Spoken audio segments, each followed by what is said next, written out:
नमस्कार दोस्तों, आप सभी का स्वागत है आपके अपने YouTube चैनल पर। की वीडियो में हम आप लोग को बताने वाले हैं chemistry chapter number 2 NCERT science आप लोग पढ़ रहे हैं तो साइंस का भी हमारा एनसीईआरटी साइंस इसका भी चैप्टर नंबर 2 होता है। चैप्टर का नाम हो जाता है हम लोग का अमृतक एवं लवण। इसका जो है हम इस वीडियो में पूरा अध्याय को आज एक ही वीडियो में हम लोग जो है पूरा समाप्त करने वाले हैं। जो भी इसके थ्योरी है, एक्सप्लेनेशन सभी को इस वीडियो में जो है करने वाले हैं। लोग इस चैनल पर पहली बार जुड़ रहे हैं तो चैनल को सब्सक्राइब कर लीजिए और सबसे पहले वीडियो पाने के लिए ऑल पर दबा दीजिए। इस वीडियो को आप अपने सभी दोस्तों में जरूर शेयर कर दीजिए। वीडियो को अभी तक लाइक नहीं किए हैं तो जरूर लाइक कर लीजिए। आप लोग को इस वीडियो में थोड़ा भी जो भी डाउट होगा जरूर कमेंट बॉक्स में लिखिए। इस वीडियो को अपने सभी दोस्तों में जरूर शेयर कर दीजिए। इसका फ्री में जो है नोट्स लेना चाहते हैं, हैंड रिटेन नोट्स, तो आप लोग जो है उसका हम लिंक, टेलीग्राम का लिंक वीडियो के डिस्क्रिप्शन बॉक्स में डाल देंगे। आप लोग वहां से टेलीग्राम ज्वाइन होके जो है हैंड रिटेन नोट्स ले सकते हैं। तो में पॉइंट बन सकते हैं। सभी पॉइंट को हम डिटेल में आप लोग को बताने वाले हैं। पहले हम हमारे चैप्टर का नाम है अम्ल, क्षारक एवं लवण। तो सबसे पहले हम इस वीडियो में अम्ल के बारे में जानेंगे, फिर हम क्षारक के बारे में डिटेल में जान लेते हैं, फिर लवण के बारे में आने वाले हैं। तो सबसे पहले चलिए हम अम्ल, इसको हम एसिड के नाम से भी जानते हैं। इसका इंग्लिश जो नाम हुआ एसिड, इसके हम सबसे पहले इसको हम अम्ल किसे कहते हैं इसको जान लेते हैं, या सब अम्ल के क्या क्या गुण होते हैं इसके सभी को हम जानते हैं। सबसे पहले जान लीजिए अम्ल के जो है सबसे पहला गुण जो होते हैं ये जो है स्वाद में क्या होते हैं। ये स्वाद में जो है अम्ल खट्टे होते हैं। आप लोग जो है अम्ल किस सकते हैं ये स्वाद में खट्टे हैं। जैसे हम लोग जो संतरा खाते हैं, नींबू खाते हैं, इस सब का स्वाद जो लोग आप लोग चखते होंगे तो आप सब करते होंगे इसका जो स्वाद होता है वो कैसा होता है, वो खट्टा होता है। इसका स्वाद पहला पॉइंट खट्टा होता है। दूसरा ये जो है नीले लिटमस पत्र को जो है लाल कर देता है। जैसे अम्ल जो है यह नीला होता है, अगर इसको हम लिटमस पत्र के अंदर अगर हम इसको डालेंगे तो ये जो है लाल में चेंज हो जाएगा, इसका कलर जो है चेंज हो जाएगा। यहीं पर वो लाल को नीला कर देता है, लेकिन अम्ल जो है नीले लिटमस को लाल कर देता है। और तीसरे पॉइंट देता है ये जो है इसका जलीय विलयन जो है H+ आयन दे। समझ सकते हैं जब हम किसी भी धातु के साथ अभिक्रिया कराएंगे तो इसमें जो हाइड्रोजन गैस मुक्त करती है, यानी हाइड्रोजन गैस छोड़ती है, हाइड्रोजन प्लस देते हैं हमें। एसिड एक लैटिन भाषा का शब्द है जिसका अर्थ होता है खट्टा। आप सभी जान लीजिए एसिड हम बोलते हैं, अम्ल बोलते हैं एसिड, यह जो है एक लैटिन भाषा का शब्द है जिसका अर्थ होता है खट्टा। तो आप समझ गए। अगर आपके सब्जेक्टिव में पूछा गया अम्ल किसे कहते हैं तो सबसे पहले लिखिए ये जो है स्वाद में खट्टे होते हैं, या नीले लिटमस पत्र को लाल कर देते हैं, यह जो है जलीय आयन देते हैं। आप लोग को इस तरह लिख देंगे, अगर 2 मार्क्स में पूछा 2 मार्क्स मिल जाएगा। चलिए आगे हम अब आते हैं अम्ल, क्या क्या अम्ल है इसके उदाहरण को देख लीजिए। जैसे हम HCl जो है ये क्या हो जाता है, ये जो है हमारा अम्ल हो जाता है। फिर H2SO जो है अम्ल है। फिर NHO3 ये भी जो है हमारा अम्ल हो जाता है। सिट्रिक अम्ल जानते होंगे, C अणु होता है H8, और सिट्रिक अम्ल का क्या होता है, आणविक सूत्र होता है, रासायनिक सूत्र होता है। तो आप सभी यहाँ तक जो है बारे में समझ गए होंगे। चलिए यहाँ पर 2 पॉइंट है, देख लीजिए, एक सांद्र अम्ल, एक तनु अम्ल। इसके बारे में हम लोग जानते हैं। सांद्र अम्ल किसे कहते हैं, जिसमें जो है अम्ल की मात्रा जो है अधिक होता है और जल की मात्रा कम हो, उसको हम सांद्र अम्ल कहते हैं। लीजिए अम्ल यानी अधिक मात्रा में पाया गया और जो है जल की मात्रा बहुत ही कम हो, अम्ल अधिक हो जल की मात्रा कम हो तो इसको हम सांद्र अम्ल बोलते हैं। यहीं पर हमारा दूसरा है तनु अम्ल। इसमें जो है अम्ल कम मात्रा में पाया जाता है और जल जो है अधिक मात्रा में पाया जाता है। ठीक इसका जो है अपोजिट यानी उल्टा होता है। जैसे सांद्र अम्ल में जो है अम्ल अधिक मात्रा में पाया गया था, लेकिन जो है तनु अम्ल में जो है अम्ल कम मात्रा में पाया जाएगा, और सांद्र अम्ल में जो है जल अधिक कम मात्रा में पाया गया था, लेकिन जो है तनु अम्ल में जो है हमारा जल जो है अधिक मात्रा में पाया जाएगा। तो आप लोग इस 2 पॉइंट को समझ गए होंगे बहुत ही अच्छे तरीके से। अब चलिए हम पहला तो अम्ल के पॉइंट को समझ गए। हमारा पॉइंट हो जाता है क्षारक, जिसे आप लोग बेस के नाम से जानते हैं, इसे भस्म के भी नाम से जानते हैं। क्षारक का जो है एक और नाम भस्म है, इसके नाम से भी हम लोग जानते हैं। किसे, क्षारक को। तो चलिए इसके बारे में कुछ पॉइंट जान लेते हैं। क्षारक के क्या क्या गुण होते हैं तो हम पहचान पाएंगे ये क्षारक है, इसके क्या क्या क्वालिटी है, क्षारक किसे कहेंगे। चलिए तीनों पॉइंट को देख लेते हैं। में जो है कैसा होगा, ये जो है स्वाद में कड़वा होगा। जैसे आप लोग देखिए अम्ल क्या था हो रहा था, लेकिन जो है क्षारक जो है इसका स्वाद जब हम चखेंगे अपने जीभ पर तो इस महसूस करेंगे जो है स्वाद में ये कड़वा होते हैं। दूसरा पॉइंट इसका हो जाता है ये लाल लिटमस पत्र को नीला कर देता है। वहीं पर जो है अम्ल क्या कर रहा था, नीले लिटमस पत्र को लाल कर रहा था, लेकिन अम्ल जो है लाल लिटमस पत्र को क्या कर रहा है, ये पर जो है नीला कर देता है। तो आप लोग यहाँ पर दूसरा पॉइंट समझ गए। तीसरा जो है यह जलीय विलयन में OH यानी हाइड्रोजन ऑक्साइड यानी आयन ऋण आयन देता है। हमारा क्षारक जो है ये जलीय विलयन में OH माइनस यानी आयन ऋण आयन देता है। आइए इसका उदाहरण कुछ देख लीजिए। जैसे हमारा जो है क्षारक के बारे में NOH ये हमारा एक क्षारक है, KOH ये क्षारक है, NH4OH जो है ये अमोनिया ऑक्साइड जिसे बोलते हैं, ये भी जो है हमारा क्षारक हो जाता है।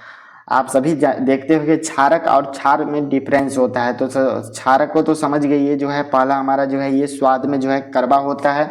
दूसरा यह नीले लिटमस पत्र को लाल लिटमस पत्र को यह नीला कर देता है और जलीय विलयन में जो है OH यानी ऋण आयन देता है। जैसे देख लीजिए यहाँ पर बता रहे हैं आप लोग को क्षारक किसे कहेंगे, क्षार तो ऊपर समझ लिए, क्षार किसे कहेंगे, जल में घुलनशील क्षारक को हम क्षार कहेंगे। जैसे क्षारक किसे कहेंगे तो ऊपर देखिए स्वाद में कड़वा हुआ, लेकिन क्षार की पूछा जाएगा हमें सिर्फ क्षार, ये जो है जल में घुलनशील जो भी क्षारक रहेगा उसको हम क्षार कहेंगे। जैसे जल में जैसे हम लोग ये जो है घोलते हैं तो इसको हम क्या कहेंगे, जो पदार्थ रहेगा वो हमारा क्षारक रहेगा, इसी को हम क्षार कहेंगे।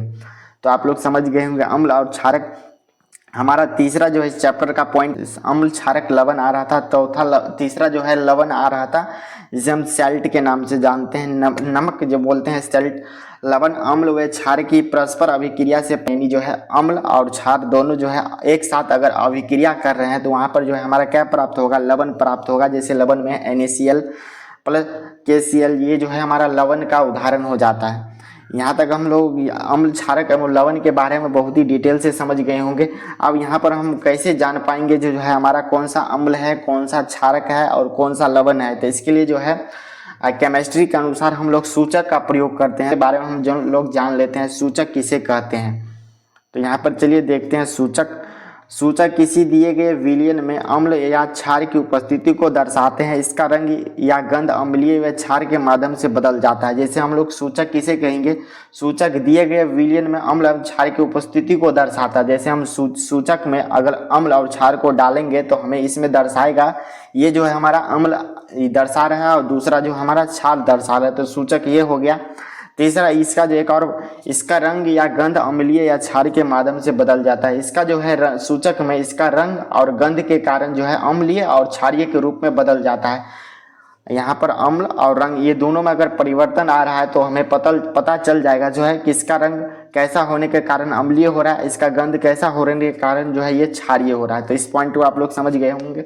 सूचक जो है टोटल यहाँ पर सूचक जो है 3 प्रकार के सूचक पाए जाते हैं। जैसे पहला हो गया प्राकृतिक सूचक, जो है ईश्वर द्वारा बनाया गया वो प्राकृतिक सूचक हो गया। कृत्रिम सूचक, जो सूचक कृत्रिम सूचक ये हुए जिस सूचक का जो है उपयोग कृत्रिम सूचक या संश्लेषित सूचक, ये दोनों जो है एक ही हुआ। कृत्रिम सूचक या संश्लेषित यानी जो है यह रसायन यानी क्या साइंटिस्ट लोग बनाते हैं, ये हमारा क्या हो गया संश्लेषित सूचक।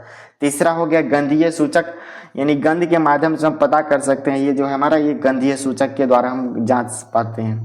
पहला इसमें देख लीजिए प्राकृतिक सूचक क्या कहेंगे, वे सूचक जो पौधा प्राकृतिक सूचक कहेंगे, ये जो है ईश्वर के द्वारा बनाया गया पौधा होता है। तो इससे हमें पता चल पाएगा कि यह प्राकृतिक सूचक है। तो ये जो है पौधे से प्राप्त जो भी सूचक हो रहा है उसे हम प्राकृतिक सूचक कहेंगे। जैसे आप लोग जान लीजिए लिटमस, और इसको हम अम्ल और क्षार में डालेंगे तो लिटमस पत्र को, तो यह जो है अम्ल में इसको डालेंगे, ये हमारा प्राकृतिक सूचक पहला लिटमस हो जाता है। और दूसरा हम हल्दी को जानेंगे तो लिटमस पत्र ये हुआ। जैसे हम इसको अम्ल में डालेंगे तो यह जो है लाल में बदल जाएगा। यहीं पर इसको हम लिटमस को क्षार में डालेंगे तो ये जो है हमारा किस में बदल जाता है, ये नीला में बदल जाता है। यहीं पर आप लोग हल्दी जानते होंगे, जो हम लोग खाने में यूज करते हैं हल्दी, ये हल्दी जब हम अम्ल में डालेंगे तो ये जो है ये पीला हो जाएगा, यानी इसका कलर जो है येलो हो जाएगा। और अगर हम इसको क्षार में डालेंगे तो ये जो हमारा रेड हो जाएगा। जैसे हम लोग जैसे कपड़ा में जो दाग लग जाता है जब हम देखते होंगे तो अगर उसमें अम्ल के साथ यानी साबुन से हम रगड़ते हैं तो वो जो है कपड़ा थोड़ा देर के लिए कैसा हो जाता है, पीला हो जाता है, बाद में फिर जो है रेड हो जाता है। तो इस तरह हो रहा है क्षारक अम्ल। तो आप लोग समझ गए प्राकृतिक सूचक क्या हुआ। आप चलिए हम कृत्रिम सूचक जानते हैं, जिसे हम संश्लेषित सूचक के नाम से भी जानते हैं। कृत्रिम सूचक वे सूचक जो रसायन द्वारा बनाए जाते हैं उन्हें हम कृत्रिम सूचक कहते हैं। यानी रसायन यानी केमिस्ट्री, यानी जो हमारा लैब जो होता है उसमें जो रसायन बनाए जाते हैं उसे हम कृत्रिम सूचक के नाम से जानते हैं। जैसे जो हमारा पहला हो जाता है फिनोथेलिन, जो है एक क्या हो जाता है, ये कृत्रिम एक सूचक है, यानी कृत्रिम एक रसायन है फिनोथेलिन। इसको अगर हम क्षार में डालेंगे तो ये जो है क्षार में इसको हम डालेंगे तो ये जो है हमारा कैसा हो जाएगा, ये गुलाब, क्षार में डालने के बाद जो है ये गुलाबी हो जाएगा। और इसी को अगर हम अम्ल में डालेंगे तो ये जो है हमारा कैसा हो जाएगा, रेड हो जाएगा। यानी रेड जान सकते हैं, इस तरह रेड हो जाएगा। अगर हम इसको डालेंगे तो ये गुलाबी यानी पिंक कलर हो जाते हैं, इस तरह पिंक कलर। और अगला देखिए मेथी ऑरेंज जो होता है, ये भी एक क्या है, ये भी एक कृत्रिम सूचक यानी मानव द्वारा बनाया गया ये एक रसायन है। अगर इसको हम अम्ल के साथ डालेंगे तो जैसा हम रहेंगे अम्ल में डालेंगे वो सेम ही कलर में है। जैसे हम उसको जो है व्हाइट में डालेंगे तो हमारा व्हाइट ही आ जाएगा। अगर येलो में डाल रहे तो वो हमारा कैसा हो जाएगा, इसका कोई रंग परिवर्तन नहीं होगा। अगर हम मेथी ऑरेंज को हम अगर क्षार के साथ करेंगे तो ये जो है हमारा किस कलर में आ जाएगा, ये जो है हमारा पीला में आ जाएगा। जैसे अब पीला कलर इस तरह होता है ना, तो ये हमारा पीला कलर में आ जाएगा। चलिए आप लोग कृत्रिम सूचक को समझ गए होंगे, जो कि संश्लेषित सूचक के नाम से भी जानते हैं। हमारा तीसरा जो सूचक हो जाता है यहाँ पर देख सकते हैं गंधीय सूचक। गंध के द्वारा हमें स्पष्ट बोला, जैसे जिन सूचक की गंध अम्लीय एवं क्षार के माध्यम से बदल जाता है उसे हम क्या कहते हैं, गंधीय सूचक कहते हैं। जैसे जिस सूचक जो है वो अम्ल या क्षार के माध्यम गंध के द्वारा अम्ल और क्षार के रूप में परिवर्तन अपने आप हो जाएगा, सिर्फ गंध के कारण, वो जो है हमारा गंधकीय सूचक कहलाएगा। जैसे उदाहरण के तौर पर देखिए हमारा जो है प्याज जो है, अगर इसको हम अम्ल के साथ डालेंगे उसमें तो ये तत्क्षण गंध देगा, यानी तुरंत जो है वो तुरंत, तभी अगर हम इसको अम्ल के साथ डालेंगे प्याज के रस को तो तुरंत जो है हमारा क्या करेगा, वो तुरंत गंध देगा। इसी को अगर हम क्षारक में डालेंगे तो इसमें जो है कोई गंध नहीं आएगा, इसमें क्या होगा, कुछ भी गंध नहीं आने वाला। किसमें, ये हमारा जो है प्याज का रस को अगर हम क्षारक में डालेंगे तो इसका कोई भी रंग में परिवर्तन नहीं होगा, कोई भी जैसा है वैसा ही इसका कोई गंध में भी परिवर्तन नहीं होगा। दूसरा हो जाता है वेनेलमा, जिसे आप लोग आइसक्रीम देखते होंगे। इसको अगर हम अम्ल में डालेंगे तो ये जो है जैसा हम डालेंगे उसको अम्ल में वैसा ही समान मात्रा में रहेगा, ना इसको कोई परिवर्तन होगा, ना इसका कोई गंध में भी परिवर्तन होगा। और इसको हम अगर क्षारक में डालेंगे तो ये जो हमारा इसमें भी कोई गंध में कोई परिवर्तन नहीं होने वाला। लौंग का तेल को अगर हम अम्ल में डालेंगे तो इसको जैसा हम तेल को डालेंगे इसमें कोई भी गंध में परिवर्तन नहीं होना, यहाँ अम्ल में भी कोई परिवर्तन नहीं होगा, और क्षारक में भी डालेंगे तो इसका भी जो है कोई परिवर्तन नहीं होगा, कोई गंध नहीं आएगा। किसमें, लौंग का तेल में। तो आप लोग गंधकीय सूचक समझ गए होंगे, कृत्रिम सूचक समझ गए होंगे, प्राकृतिक सूचक समझ गए होंगे। चलिए इनसे आप लोग पता कर सकते हैं जो है हमारा कौन सा अम्ल है कौन सा क्षारक है। आप चलिए आगे देखते हैं अम्ल व क्षार के रासायनिक गुण क्या क्या हो सकते हैं। अम्ल और जो क्षार है इसके क्या क्या रासायनिक गुण हो सकते हैं। सबसे पहले हम धातु को अगर अम्ल व क्षार के साथ अगर हम अभिक्रिया कराएंगे, हमारा जो कोई भी धातु ले सकते हैं, जैसे हमारा जो भी धातु हो उसको अगर हम अम्ल के साथ अगर अभिक्रिया कराएंगे तो वो जो है क्या क्या क्या क्या देगा। तो सबसे पहले अगर हम अम्ल के साथ इसका धातु के साथ अम्ल के साथ अगर अभिक्रिया कराएंगे तो अम्ल प्लस धातु प्लस लवण प्लस H2 देगा। जैसे यहाँ पर देख सकते हैं अम्ल हमारा क्या हो रहा है, HCl जो है एक हमारा अम्ल हो रहा है। Zn जिंक जो है ये क्या है, एक धातु है। और हमारा जो है लवण क्या इसमें प्राप्त होगा, ये दोनों अगर अम्ल के साथ इसका हम अभिक्रिया कराएंगे, अम्ल और धातु का अभिक्रिया कराएंगे किसके साथ, अम्ल के साथ, तो हमारा प्राप्त होगा ZnCl प्लस H2 जो है हमारा इस तरह जो है ये प्राप्त होगा। यहीं पर हम क्षारक की बात करें, क्षारक के साथ अगर हम धातु को अभिक्रिया कराएंगे तो देख लीजिए लवण प्लस हाइड्रोजन H2 देगा। जैसे क्षारक यहाँ पर देख सकते हैं NOH जो है ये एक क्षारक है। यहीं पर हम धातु सेम धातु Zn जिंक अगर इस दोनों को साथ एक साथ अभिक्रिया करवाया जाएगा तो Na2 ZnO2 प्लस H2 जो है हमें क्या प्राप्त होगा। तो यही हुआ हमारा अम्ल और क्षार के साथ अगर हम रासायनिक गुण, यही हुआ धातु, पहला हमारा धातु की अम्ल के साथ क्या हो रहा है, अभिक्रिया हो रहा है। आगे यहाँ पर देख सकते हैं हमारा अम्ल व क्षारक की धातु कार्बोनेट तथा धातु की बाई कार्बोनेट यानी धातु हाइड्रोजन कार्बोनेट के साथ अभिक्रिया, यानी आप लोग समझ सकते हैं धातु कार्बोनेट उसका सेम ही नाम हुआ, यानी इसी को हम धातु कार्बोनेट के नाम से जानते हैं, इसे धातु बाइकार्बोनेट के नाम से जानते हैं, धातु हाइड्रोजन कार्बोनेट के नाम से जानते हैं। तीन नाम जो है एक ही हुआ। इसको जो है सबसे पहले अम्ल धातु के कार्बोनेट के साथ क्या करेंगे, अभिक्रिया करेंगे तो हमें पता चलेगा कैसे। तो यहाँ पर देख सकते हैं धातु और प्लस में जो है हमारा क्या हो रहा है, धातु प्लस अम्ल प्लस धातु कार्बोनेट, हमें जो है इस दोनों का अगर अभिक्रिया कराए जाएंगे तो हमें प्राप्त होगा लवण प्लस CO2 प्लस H जल, यानी जो है ऑक्सीजन यानी CO2 कार्बन डाइऑक्साइड प्राप्त होगा और जल यानी H2 भी प्राप्त होगा। यहाँ पर देख सकते हैं हमारा अम्ल जो हो जाता है 2HCl लिए हैं, फिर हमारा धातु जो है एक धातु लिए हैं Na2HCO3 जो है धातु कार्बोनेट हो रहा है। फिर इस साथ अगर हम अभिक्रिया कराएंगे तो सबसे पहले इसमें जो है लवण प्राप्त होगा, तो NaCl हमारा लवण प्राप्त हो रहा है, फिर ऑक्सीजन तो प्राप्त हो रहा है तो CO2 हमारा ऑक्सीजन प्राप्त हो रहा है, फिर जल हमें प्राप्त हो रहा है तो H2 जल प्राप्त हो रहा है। तो इस तरह जो है अम्ल धातु कार्बोनेट के साथ अगर अभिक्रिया करेंगे तो इस तरह वो जो है अभिक्रिया कर पाते हैं। हमारा अगला हो जाता है अम्ल धातु बाइकार्बोनेट के साथ किस तरह हमारा अभिक्रिया करेंगे। तो अम्ल प्लस धातु बाइकार्बोनेट के साथ अगर अभिक्रिया करेंगे तो लवण प्लस CO2 प्लस जल हमें प्राप्त होगा। जैसे यहाँ पर अम्ल देख लीजिए HCl जो है ये हमारा अम्ल हो रहा है, धातु बाइकार्बोनेट NaHCO3 हमारा धातु बाइकार्बोनेट हो रहा है। अगर इन दोनों के साथ अगर अभिक्रिया कर रहे हैं तो NaCl plus CO2 plus H2 जो है हमें प्राप्त हो रहा है। तो इस तरह आप लोग धातु बाइकार्बोनेट को समझ गए अम्ल के साथ अभिक्रिया करने के बाद। हमारा यहाँ पर देख लीजिए अगला जो है क्षारक के बारे में कुछ पॉइंट है, देख लीजिए। क्षारक धातु बाइकार्बोनेट के साथ अभिक्रिया नहीं करता है, अम्ल के साथ सिर्फ अभिक्रिया करता है। क्षारक जो भी होता है हमारा क्षारक, ये जो है अम्ल जो है हमारा क्या कर लेता है, ऊपर देखिए दो समीकरण लेके आप लोग को बताए थे, अम्ल धातु कार्बोनेट और अम्ल धातु बाइकार्बोनेट, यानी जो है अम्ल जो है धातु बाइकार्बोनेट और धातु कार्बोनेट के साथ अभिक्रिया कर रही है, लेकिन जो है क्षारक जो होते हैं ये जो है कभी भी धातु कार्बोनेट तथा धातु बाइकार्बोनेट के साथ कभी भी अभिक्रिया नहीं करेंगे। अगर आपके ऑब्जेक्टिव में क्वेश्चन बन रहा है जो है तो आप लोग को टिक करना है धातु जो है ये जो है हम कभी भी धातु कार्बोनेट के साथ अभिक्रिया नहीं करता, बल्कि जो है अम्ल जो है उसके साथ अभिक्रिया करते हैं।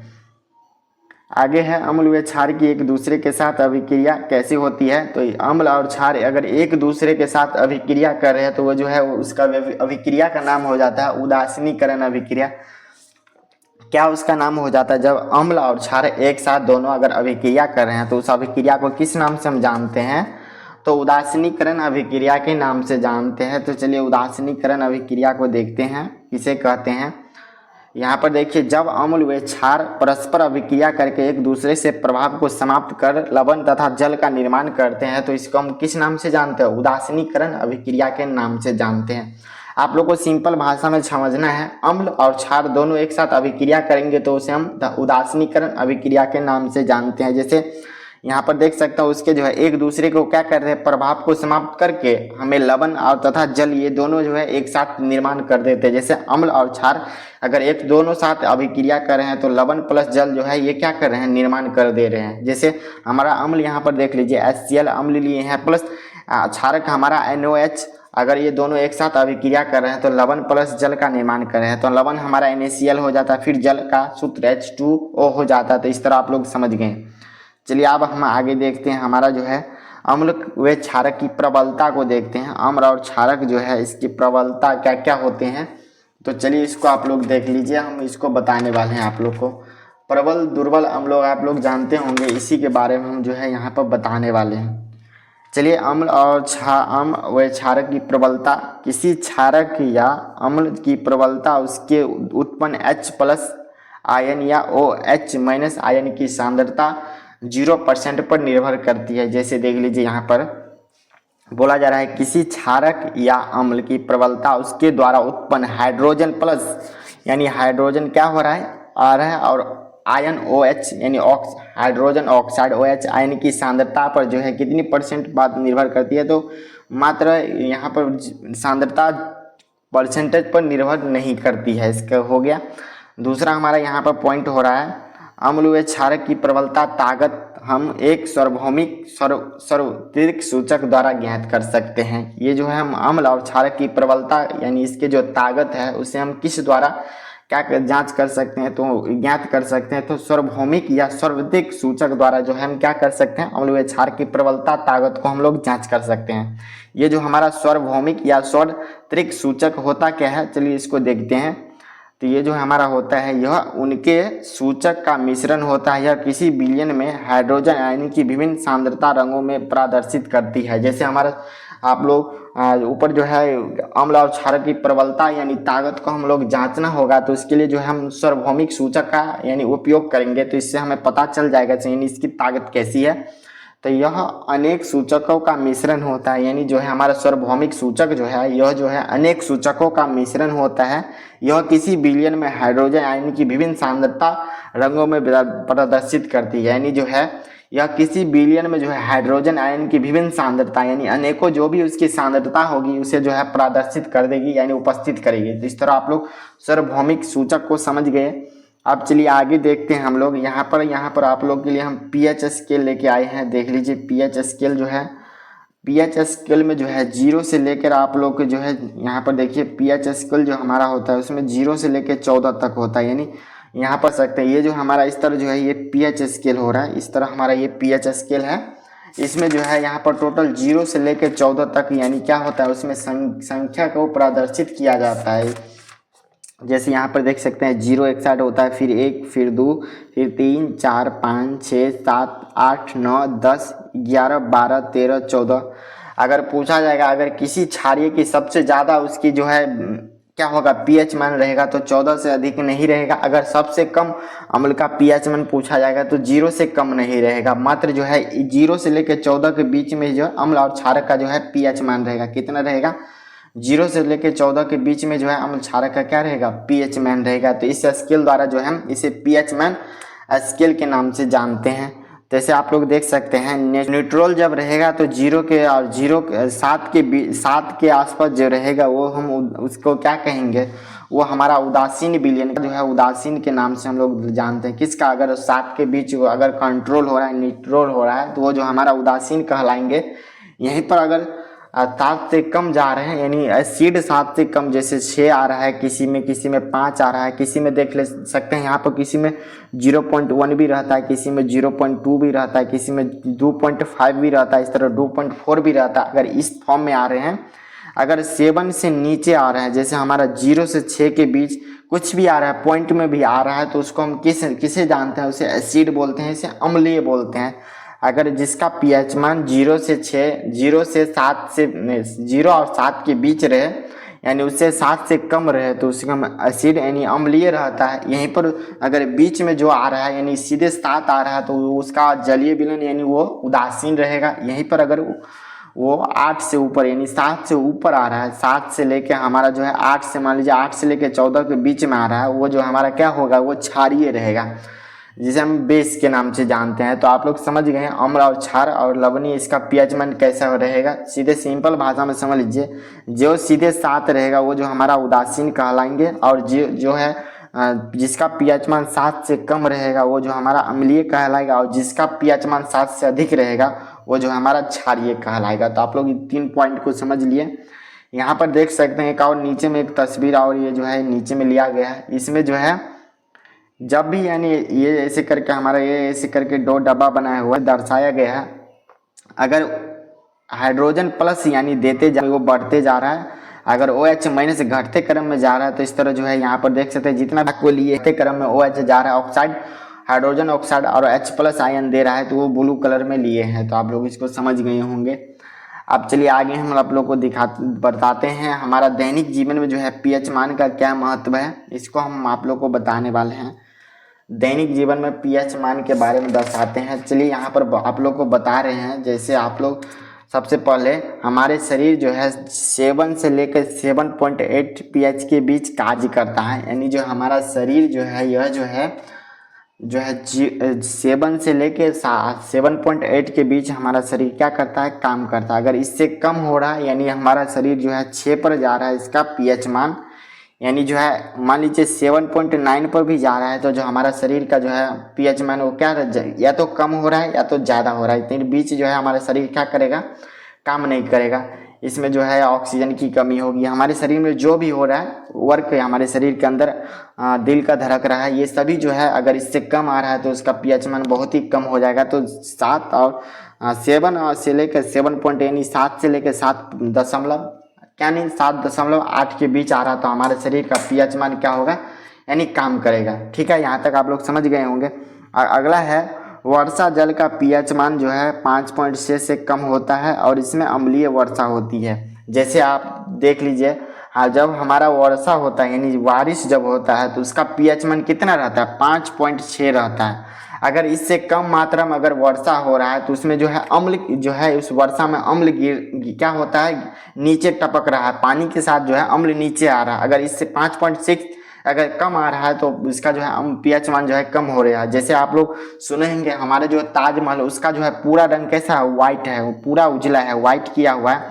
इसी में जो है कभी जो है वर्षा यानी अम्लीय वर्षा होने लगता है, वही 5.6 से कम वर्षा का मात्रा अगर पीएच मान घट जाता है तो उसमें जो है अम्लीय गिरने लगता है। तो जिसके कारण जो है अम्ल जो है वहाँ पर अभिक्रिया करके जो है अभी जो हमारा ताजमहल है उसको पीला करते जा रहा है। धीरे धीरे जो है वर्षा अम्लीय वर्षा के कारण ताजमहल का रंग जो है पीला होता है, व्हाइट से पूरा पीला होते जा रहा है। तो यही कारण है जब 5.6 से कम हमारा जलीय यानी वर्षा जब होगा ये कम होने लगेगा तो हमारा अम्लीय उसके साथ क्या होगा गिरने लगेगा यानी आने लगेगा।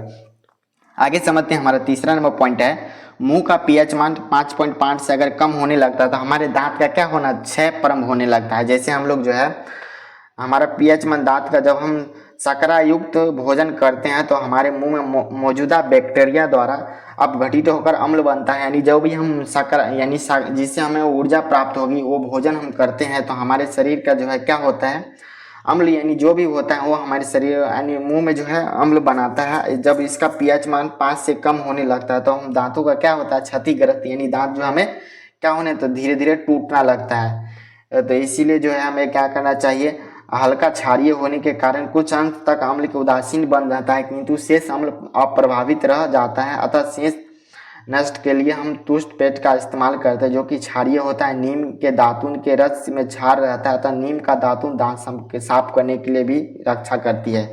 तो आप लोगों को क्या करना है, जैसे हमारा जो है पीएच मान जैसे कम होने लगेगा तो इसके लिए जो है नीम का दातुन कर सकते हैं। उससे जो है इसका रस में जो है पीएच मान जो है 5.5 रहता है जिसके कारण दांत जो है क्षय होना कम हो जाएगा। चलिए अगला हमारा जो हो जाता है मधुमक्खी का जो डंक में अम्ल छोड़ता है जिसके कारण जलन एवं दर्द का क्या होता है तो महसूस होते रहते हैं। तो आप लोग समझ गए, जैसे यहाँ पर मधुमक्खी जब डंक मारता है तो वहाँ पर जो है अम्ल छोड़ देता है। इसके लिए हमें क्षारीय वाला चीज़ वहाँ पर यूज करेंगे तो हमारा जो है दर्द एवं जलन क्या होगा कम होने लगेगा। वहाँ पर अगर हम साबुन लगाएंगे, जो हम लोग साबुन यूज करते हैं वो जो है साबुन कैसा होता है वो क्षारीय रहता है, तो वहाँ पर जो है हमें दर्द और जलन थोड़ा कम महसूस होगा। ये मधुमक्खी का डंक में जो है कैसा अम्ल छोड़ते हैं कौन मधुमक्खी। हमारा तीसरा हो जाए अच्छी उपज के लिए पौधे को एक विशिष्ट पीएच मान की आवश्यकता होती है। जैसे हम जो है जो भी पौधे में उपज करते हैं इसके लिए जो है पौधे में पीएच मान की जो है विशिष्ट पीएच मान की आवश्यकता होती है। मिट्टी के लिए पीएच मान 7 के आसपास रहना चाहिए, तब जो है मिट्टी में जो है कैल्शियम की मात्रा जो है अधिक मात्रा में पाया जाएगा, ये जो हमारा हो जाता है। इसी में जो है जलीय जीव में जो है मछलियाँ सब रहती है, इसका भी जो है इसमें नदियों में भी है, तालाब में का भी पीएच मान कम होता है, जलीय जीवों का अति संकट में आना स्टार्ट हो जाता है, तो हमें देखना होगा। तो यहाँ तक आप लोग समझ गए हमारा जो है पीएच मान कितना किस में रहता है। ये जो है आप लोग का एनसीईआरटी का लिया हुआ पॉइंट है, ये इसमें जितना भी पॉइंट लिया है 1 2 3 4 5 ये जितना भी 5-6 पॉइंट है सभी को आप लोग को याद रखना है। इससे जो है बहुत भर भर के आपके एग्जाम में ऑब्जेक्टिव आते हैं, तो इन सभी पॉइंट को बहुत ही अच्छे तरीके से याद रखना होगा। अब चलिए हम लवण के बारे में जानते हैं। हमारा लवण जिसे हम सल्ट कहता है, अम्ल तथा जो है क्षार के साथ अभिक्रिया से हमें क्या प्राप्त होते हैं लवण प्राप्त हो। जैसे अम्ल तथा भस्म, इसी क्षार को हम भस्म के नाम से जानते हैं, इसकी अभिक्रिया से हमें लवण तथा जल बनते हैं। जैसे यहाँ पर देख सकते हैं आप लोग अम्ल प्लस क्षार अगर ये दोनों अभिक्रिया कर रहे हैं तो यहाँ पर लवण प्लस जल का निर्माण हो रहा है। जैसे हमारा अम्ल HCl प्लस क्षार NaOH, यहाँ पर अगर ये अभिक्रिया कर रहे हैं तो NaCl प्लस H2 हमें निर्माण हो रहा है। यहाँ पर कुछ लवण का नाम लिए हैं जो कि आपके एग्जाम के लिए बहुत ही ज़्यादा इंपॉर्टेंट है। जितने भी हम लवण ले रहे हैं ये बहुत ज़्यादा MBBI है। इन सभी लवण को आप लोग को जितना भी इसमें हम पॉइंट बता रहे हैं, यानी इसका निर्माण किस तरह हो रहा है, इसका निर्माण किस तरह हो रहा है, इसका उपयोग जो है किसकी जगह में हो रहा है, इससे आप लोग समझ लिए। इससे जो भर भर के सब्जेक्टिव क्वेश्चन भी आते हैं, हमारा जो सब्जेक्टिव होता है शॉर्ट लॉन्ग क्वेश्चन, इससे भर भर के सब्जेक्टिव भी क्वेश्चन आता है, इससे भर भर के ऑब्जेक्टिव क्वेश्चन आते हैं। जैसे इसका उपयोग जो है किस में होता है, कैसे होता है, तो इस सभी को आप लोग को जितना भी इसमें पॉइंट है, जैसे हम सबसे पहले सोडियम हाइड्रोक्साइड के बारे में जानेंगे, फिर विरंजक चूर्ण के बारे में जानेंगे, फिर बेकिंग सोडा के बारे में जानेंगे, फिर धोने का सोडा, फिर प्लास्टर ऑफ पेरिस। इन फिर टोटल हम 5 लिए हैं। ये 5 समझ लिए बहुत ज़्यादा इंपॉर्टेंट है, तो आप लोग को इसको और अच्छे तरीके से देखना होगा। चलिए हम बताते हैं। सबसे पहले सोडियम हाइड्रोक्साइड के बारे में बताते हैं। इसका निर्माण किस प्रकार हो रहा है, इसका उपयोग किस किस चीज़ में होता है। चलिए यहाँ पर देख लेते हैं। सबसे पहले जो है क्या सोडियम हाइड्रोक्साइड के बारे में बता रहे हैं। सोडियम हाइड्रोक्साइड जो होता है हमारा, इसको हम जो है इसको कास्टिक सोडा के नाम से जानते हैं। सोडियम हाइड्रोक्साइड जो है इसे हम किस एक नाम से जानते हैं, तो इसको जो है कास्टिक सोडा के नाम से भी जानते हैं। तो आप लोग को याद रखना होगा, सोडा जो है खाने में जो यूज होता है सोडा, वही जो भी हमारा तली हुए चीज़ होता है उसमें जो हम सोडा का उपयोग करता है, यही हमारा कास्टिक सोडा रहता है। सोडियम हाइड्रोक्साइड के जलीय विलयन में विद्युत प्रवाहित करके यह वियोजित होकर सोडियम हाइड्रोक्साइड उत्पन्न करता है। जैसे आप लोग को समझ लेना है सोडियम हाइड्रोक्साइड का जो है निर्माण किस तरह होता है। जैसे हमारा इसमें सबसे पहले सोडियम हाइड्रोक्साइड के साथ जलीय विलयन, यानी सोडियम नमक जो आप लोग जानते हैं, इसको जो है सबसे पहले क्या करते हैं, ये जल में रहता है। इसमें जो सबसे पहले विद्युत धारा प्रभावित किया जाता है, यानी इसमें जो है करंट दिया जाता है। उसके बाद इसमें जो है वियोजित होकर, यानी जल सूखने के बाद यानी वियोजित होकर इसमें जो है सोडियम हाइड्रोक्साइड प्राप्त होते हैं। इस तरह आप लोग समझ गए इसका निर्माण किस प्रकार हो रहा है। जैसे यहाँ पर देखिए 2NaCl plus 2H2O 2NaOH plus Cl2 plus H2O। जैसे एनोड के साथ अगर ये यानी प्लस, एक प्लस होता है ना हमारे विद्युत में, एक प्लस एक माइनस, जिसे हम कैथोड के नाम से जानते हैं, एनोड कैथोड के नाम से जानते हैं। जैसे हमारा एनोड पर अगर हम विद्युत धारा को प्रभावित करें तो Cl2 हमें इससे गैस प्राप्त होगा, यहीं पर कैथोड पर डालें तो H2 गैस प्राप्त होगा, यानी हाइड्रोजन गैस प्राप्त होगा। कैथोड के पास जो है NaOH का विलयन बनता है, यानी जो है कैथोड के पास ही जो है NaOH का क्या बनता है, विलयन बनता है। यहाँ पर इसका जो है निर्माण को आप लोग समझ गए, विद्युत धारा इसको प्रभावित करके निर्माण किया जाता है। अब इसका जो है हम उपयोग देख लेते हैं। इसका उपयोग जो है कहाँ कहाँ होता है, बहुत ज़्यादा इम्पोर्टेंट है। सबसे पहले क्लोरीन का उपयोग जो है जल की स्वच्छता, यानी जिसे हम PVC के नाम से जानते हैं, यानी जल को शुद्ध करने के लिए क्लोरीन का सबसे पहले हम क्या करते हैं, उपयोग करते हैं। फिर हाइड्रोजन का उपयोग जो H2, इसे ईंधन के रूप में उपयोग करते हैं। जैसे ईंधन जो भी होता है, कोयला, ये सब जो है इसके रूप में उपयोग करते हैं। फिर अमोनिया बनाने के लिए जो है हम क्या करते हैं, हाइड्रोजन का उपयोग करते हैं।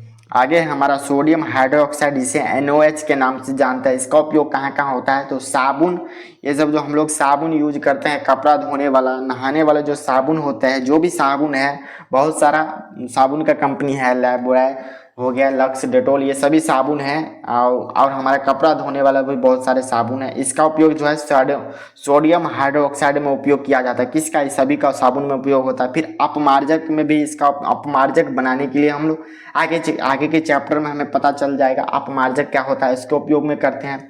फिर जो हमारा कागज होता है, यानी जो हम लिखते हैं, ये कागज बनने में भी जो है सोडियम हाइड्रोक्साइड का उपयोग होता है। गिरिज हटाने के लिए, यानी जो है लोहे वाला जो भी चीज़ हो रहा है, धातु हो रहा है, उसमें अगर क्या हो जाता है, जंग लग जाता है, तो उसको हटाने के लिए सोडियम हाइड्रोक्साइड का उपयोग करते हैं। तो यहाँ तक आप लोग पहला को समझ गए होंगे, सोडियम हाइड्रोक्साइड का उपयोग क्या है, इसका निर्माण किस तरह होता है, ये बहुत ज़्यादा इंपॉर्टेंट था। चलिए दूसरा देख लेते हैं, विरंजक चूर्ण, जिसे ब्लीचिंग पाउडर के नाम से हम लोग जानते हैं। इसका सूत्र होता है CaOCl2 होता है, विरंजक चूर्ण का सूत्र होता है। इसका हम निर्माण सबसे पहले जान लेते हैं। किसका, विरंजक चूर्ण का निर्माण सबसे पहले हम लोग को जानना होगा, फिर उसके बाद आप लोग को बताते हैं। जैसे हमारा विरंजक चूर्ण का निर्माण किस प्रकार हो रहा है, जैसे सूक्ष्म बुझे हुए चूना, जिसे हम, इसका सूत्र होता है CaOH2 को 40 डिग्री सेल्सियस तक गर्म करने, उसके ऊपर क्लोरीन गैस प्रभावित करने पर विरंजक चूर्ण प्राप्त होता है, जिसे हम ब्लीचिंग पाउडर से प्राप्त होता है। जैसे हमारा जो हो जाता है भुजे हुए चूना जो है इसको 40 डिग्री सेल्सियस पर क्या किया जाता है, गर्म किया जाता है। उसके बाद उस पे ऊपर जो है क्लोरीन गैस प्रभावित किया जाता है। इससे जो है विरंजक चूर्ण यानी ब्लीचिंग पाउडर प्राप्त होता है। जैसे यहाँ पर देख सकते हैं CaOH, उसके साथ क्या कर रहा है, क्लोरीन को क्या कर रहा है, गैस को प्रभावित किया जा रहा है, तब हमारा जो है विरंजक चूर्ण के साथ जल भी प्राप्त होता है CaCl2 + H2। इस तरह हमारा जो है विरंजक चूर्ण का निर्माण हो रहा है। फिर इसका उपयोग कहाँ कहाँ होता है, तो विरंजक चूर्ण का जो है उपयोग कहाँ कहाँ होता है। सबसे पहले जो है पीने के पानी में जो है जो भी हमारा रेगाणु होता है, नाशक होता है, इसको जो है जो हम लोग पानी पीते हैं उसमें जो है ये विरंजक चूर्ण का उपयोग किया जाता है। जो भी हमारा कीटाणु वाला पानी रहता है, उसमें गंदा पानी होता है, पानी रहता है, अगर उसमें विरंजक चूर्ण की मात्रा को डाल दिए जाएंगे तो वो पानी क्या हो जाएंगे, शुद्ध हो जाएगा, पूरा साफ हो जाएगा। जो कीटाणु रहेगा अगर विरंजक चूर्ण को उसमें डालेंगे तो वो कीटाणु सब क्या होंगे, मर जाएंगे। उसके बाद जो है पीने वाले पानी का उपयोग कर सकते हैं। दूसरा जो है कागज की फैक्ट्री में जो है लकड़ी की मज्जा के लिए विरंजक चूर्ण का उपयोग करते हैं। जैसे हमारा कागज बनता है, ये सभी तो जो है लकड़ी पत्ते ये सभी से बनते हैं, तो इसके मज्जे के लिए जो है हम क्या करते हैं, तो विरंजक चूर्ण का उपयोग करते हैं। तीसरा हो जाता है वस्त्र उद्योग में जो है सूती एवं लेनून साफ करने के लिए, जो हमारा वस्त्र उद्योग है इसमें जो है सूती कपड़े और लेनून के जो कपड़े होते हैं इसको साफ करने के लिए हम विरंजक चूर्ण का उपयोग करते हैं। तो ये 3 पॉइंट बहुत ज़्यादा इंपॉर्टेंट था। आप लोग को यहाँ से पूछा जाएगा, सब्जेक्टिव में भी पूछा जा सकता है विरंजक चूर्ण का निर्माण किस प्रकार होता है, वो भी 5 मार्क्स में भी पूछा जा सकता है, 2 मार्क्स में भी पूछा जाएगा। अगर 5 मार्क्स में पूछा जाए तो इसका निर्माण उपयोग दोनों लिखना होगा। अगर 2 मार्क्स में पूछा गया, यहाँ पर कहीं अगर उपयोग में पूछा गया तो उपयोग को लिख देना, अगर इसका निर्माण पूछा जाएगा तो निर्माण को लिखना होगा। यहीं से आप लोग का 3 जो पॉइंट है इनसे ऑब्जेक्टिव भी बनेंगे, तो आप लोग सभी को बहुत ही अच्छे तरीके से इस पॉइंट को देखना होगा, याद कर लेना है।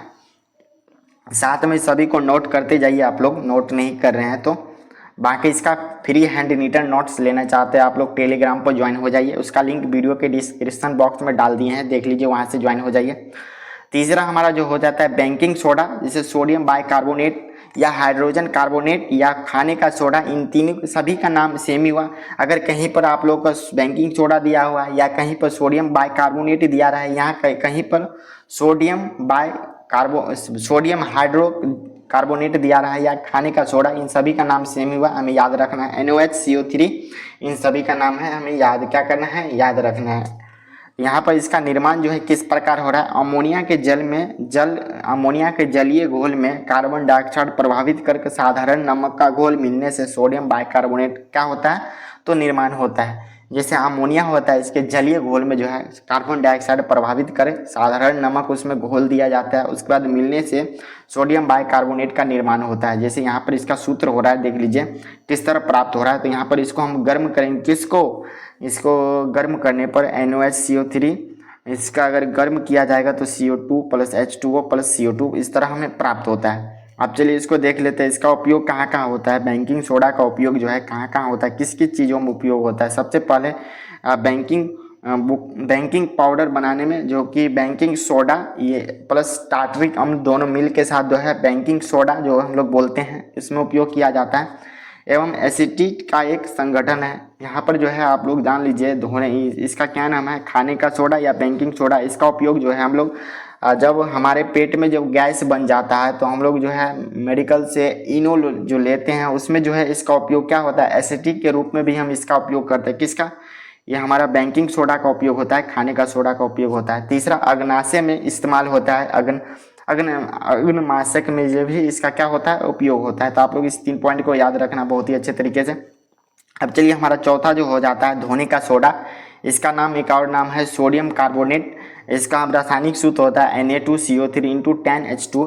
किसका, धोने का सोडा का रासायनिक सूत्र हुआ। इसका निर्माण देखते हैं, सोडियम बाइकार्बोनेट को गर्म करके सोडियम कार्बोनेट प्राप्त होता है तथा सोडियम कार्बोनेट को जल में घुलने यानी इसे रवाकरण से प्राप्त होता है। यानी सोडियम बाइकार्बोनेट को गर्म करके सोडियम कार्बोनेट प्राप्त किया जाता है। जैसे सोडियम बाइकार्बोनेट जो होता है उसको गर्म करेंगे तो हमें सोडियम जो है कार्बोनेट प्राप्त हो जाएगा। तो इस तरह इसका सूत्र होता है Na2CO3 + 10H2O, इससे प्राप्त होगा तो Na2 × 10H2O। अब चलिए धोने का सोडा या इससे हम सोडियम कार्बोनेट का उपयोग कहाँ कहाँ होता है इसको देखते हैं।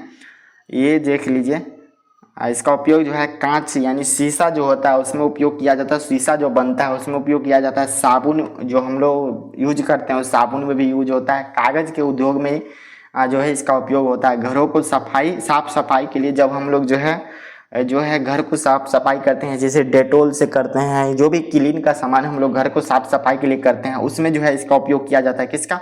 सोडियम जो है कार्बोनेट जो है इसका क्या नाम है, और एक नाम धोने का सोडा, इसका उपयोग करते हैं। फिर जल की अस्थायी कठोरता के लिए उपयोग करते हैं, यानी जल में जो है जितने भी अस्थायी कठोरता को एक जगह करने के लिए जो है इसका उपयोग करते हैं। देख लीजिए, उपयोग को सबसे पहले आप लोग को याद रखना है, क्योंकि इससे भर भर के ऑब्जेक्टिव बनते हैं।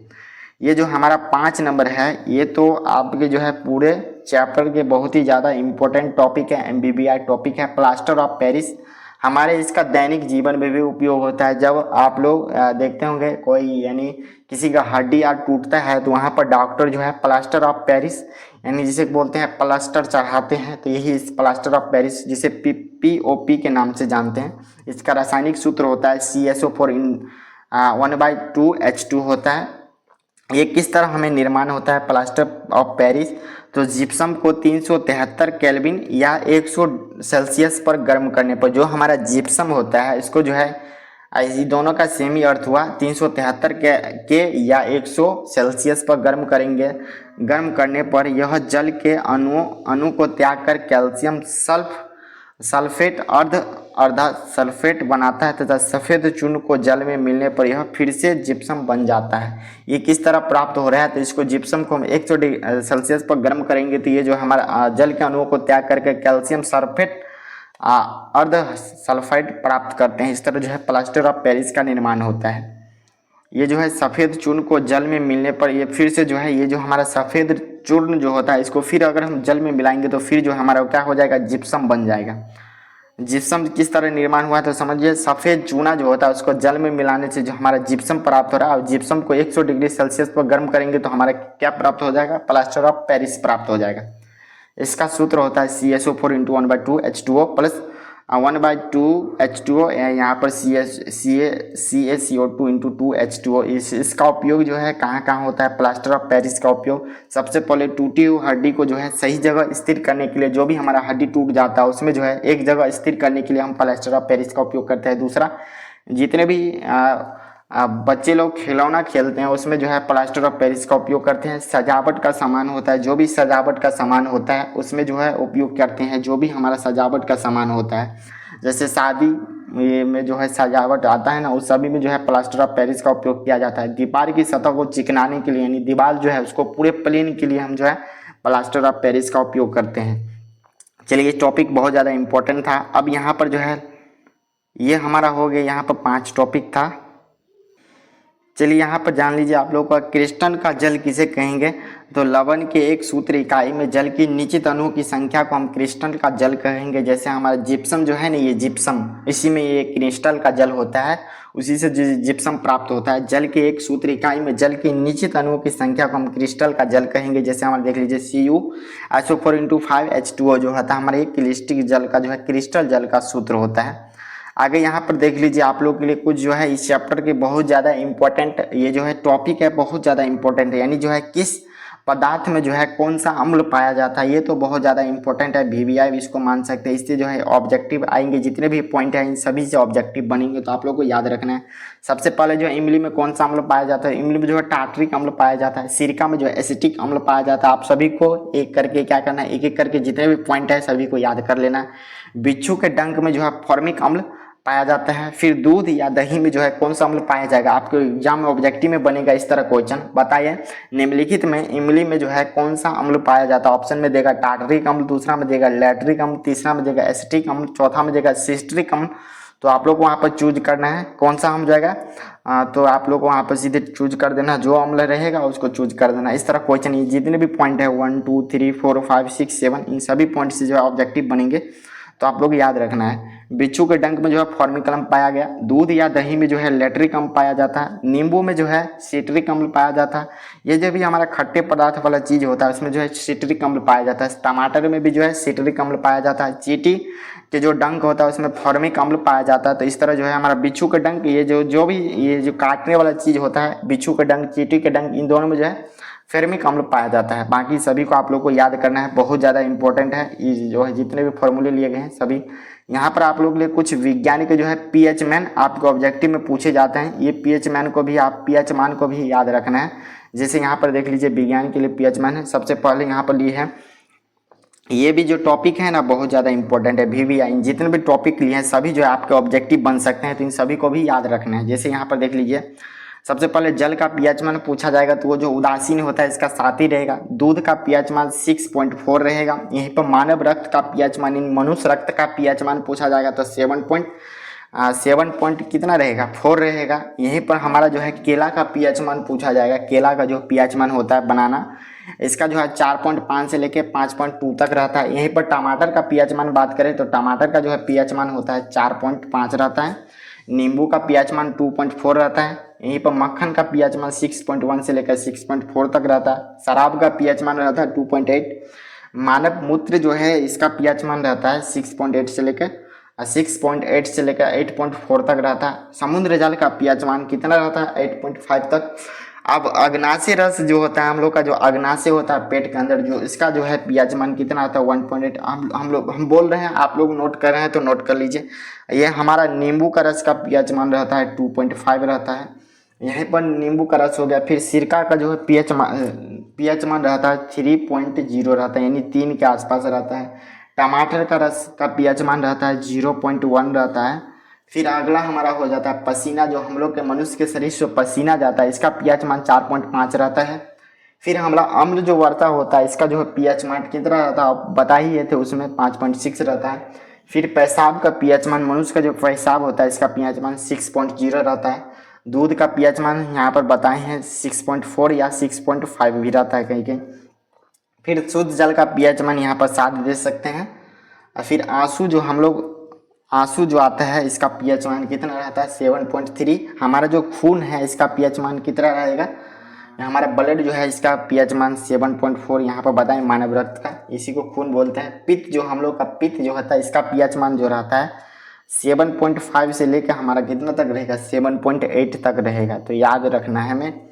फिर हमारा जो है किसका, चूना जल का पीएच मान बात करें तो चूना जल का पीएच मान कितना रहता है, 11 रहता है। तो आप लोग जितना भी पीएच मान बोले हैं सभी को क्या करना है, याद कर लेना है। इससे ऑब्जेक्टिव बनते हैं आपके बोर्ड एग्जाम में। यहाँ तक आप लोग समझ गए तो आप लोग को बताना है यह वीडियो कैसा था, जरूर आप लोग कमेंट बॉक्स में लिखिए आप लोग को वीडियो कैसा लगा। आप लोग इस चैनल पर पहली बार जुड़े हैं तो चैनल को सब्सक्राइब कर लीजिए। आप इस वीडियो को अपने सभी दोस्तों में ज़रूर शेयर कर दीजिए।